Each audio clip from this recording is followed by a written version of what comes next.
नमस्कार, मैं हूं नवदीप शर्मा और नवराज जी की देख रहे हैं आप। आज हम मौजूद हैं जंतर मंतर पर, जहां पर आसाम से मुस्लिम बहुल्य लोग यहां पर मौजूद हैं जो कहते हैं कि हम माइनॉरिटी हैं और हमारे साथ में ज्यादती हो रही है।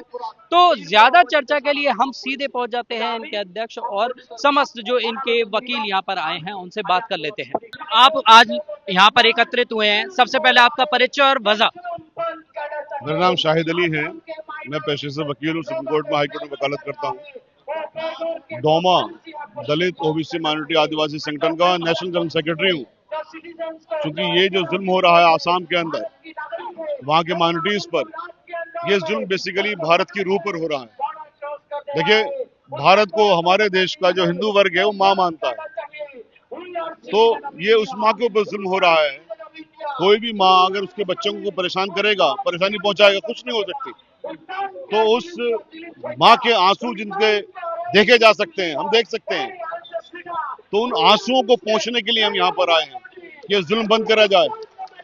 अब हेमंत बिस्वा साहब चूंकि देश के सबसे बड़े भ्रष्टाचारी हैं, उनके भ्रष्टाचार से पटाक्षेप ना हो जाए, वो उजागर ना हो जाए, वो चीजें लोग उनका रेजिग्नेशन डिमांड ना करने लगे, इसलिए वो ये वाली पॉलिसी लेके चलते हैं कि साहब मुसलमानों को इज्जत पहुंचाइए। जबकि हकीकत में क्या है, जो भी देश को तोड़ने की बात करता है, जो भी देश की रूह को तोड़ने की बात करता है, जो भी हिंदू मुस्लिम के बीच में दरार पैदा करने की बात करता है, वो देशद्रोही है। या किसी भी मजहब के नाम पर दरार पैदा करने की बात करता है, वो देशद्रोही है। तो ये लोग देशद्रोही है। इन लोगों की असली जगह तो जेल है, इन्हें जेल में होना चाहिए। कैसे इनको मुख्यमंत्री पद मिला हुआ है? अब ये कॉन्स्टिट्यूशनल पोस्ट पर होने के बाद अगर आप मजहब के आधार पर कार्रवाई करोगे और देश की जो संविधान है उसको आप जरा सी भी क्षति पहुंचाने का काम करोगे, सेक्युलरिज्म को खत्म करने का काम करोगे, तो आप देशद्रोही हैं। तो ऐसे देशद्रोहियों को सत्ता में बने रहने का हक नहीं है। हम यहाँ पर ये बात कहने के लिए आए कि आपकी जो मांग है या आपकी जो आवाज है, अब आपकी आवाज आसाम तक नहीं रहने वाली है। आपकी आवाज आज दिल्ली के जंतर मंतर पे गूंज रही है। हजारों लोग देखिए आसाम से चल के यहाँ पर आए। जुल्म की इंतहा सोच लीजिए आप, ये दिल्ली के किसी पार्ट से नहीं आए, आसाम, इतनी दूर आसाम है, वहां से चल के आए। 2 दिन जब जाते हैं वहां से आने में। अब ये आवाज पार्लियामेंट में भी गूंजेगी, पूरे देश के अंदर भी गूंजेगी। किस तरह से आप कुछ अपनी आपने लिखित में भी ज्ञापन सौंपा है? लिखित में ज्ञापन जो ये आपके यहाँ पर आंदोलन कर रहे हैं ये सौंपेंगे। मैं यहाँ पर इनको यह आश्वासन देने के लिए आया हूँ कि आपकी आवाज अब यहाँ सिमटेगी नहीं, ये आपकी आवाज व्यापक तौर पर बढ़ेगी। आपकी आवाज डोमा उठाएगा, आपकी आवाज हम उठाएंगे। तो सबसे पहले आपका परिचय और आज आपको यहाँ पर क्यों जनता मंतर पर धरना करना पड़ रहा है? देखिए, हम लोग आसाम से आए हैं और Assam all Assam minority students union का मैं प्रेसिडेंट हूँ, रेजाल करीम सरकार। हम लोग जंतर मंतर में इसीलिए आ रहा है कि आसाम में मुसलमान के ऊपर जितना जुल्म हो रहा है, इविक्शन के नाम पे, पुशबैक के नाम पे, बांग्लादेशीज के नाम पे, जो इंडियन सिटीजन के ऊपर जो हरेसमेंट हो रहा है, उसको प्रोटेस्ट करने के लिए, उसको बंद करने के लिए हम लोग जंतर मंतर पे आ रहा है। क्योंकि हमको सेंट्रल गवर्नमेंट से हमको मांग है, सेंट्रल गवर्नमेंट की हम ये मांग कर रहे हैं कि आसाम के मुसलमान को रक्षा कीजिए। हम लोगों का जीवन और संपत्ति का निरापत्ता आसाम में नहीं है, क्योंकि जब से चीफ मिनिस्टर हिमंत बिस्वा शर्मा हुआ है उसका सब टारगेट मुसलमान है। वो मुसलमान को बुलडोजर दे के बेघर कर रहा है, क्योंकि आसाम में बाढ़ के कारण 30 लाख से अधिक आदमी अभी बेघर हुआ है। वो लोग सरकारी जमीन पर रह रहे हैं और सरकार उसको प्राइमरी काम है कि सरकार उसको जमीन दे दे, सरकार उसको रिहेबिलिटेट करे, लेकिन उसको नहीं करके उसको बुलडोजर चला के उसको रास्ते में दे रहा है। तो इंडियन सिटीजन वो कहा जाएगा? घर नहीं रहेगा, बुलडोजर चला, स्कूल नहीं रहेगा, खाने का चीज नहीं रहेगा, कहा जाएगा? तो हमको सरकार की मांग था कि ये इलीगल इविक्शन बंद होना चाहिए, वो इलीगल जो पुशबैक बांग्लादेश के नाम हैरेसमेंट वो भी बंद होना चाहिए। लेकिन ये नहीं करके हिमंत बिस्वा शर्मा अपने चीफ मिनिस्टर को सुरक्षित रखने के लिए 26 की इलेक्शन की वो पार करने के लिए आसाम की जनता को जो बात वादा दिया था उसको पूरा नहीं कर पा रहा है। आसाम की चीफ मिनिस्टर के साथ कैबिनेट मिनिस्टर के हर सारे कैलेंडरी, हर सारे उसको जो दुर्नीति उसको बाहर निकाला रहा है, उसको ढकने के लिए चीफ मिनिस्टर दुबरा होने के लिए मुसलमान को सब टारगेट करके अत्याचार कर रहा है।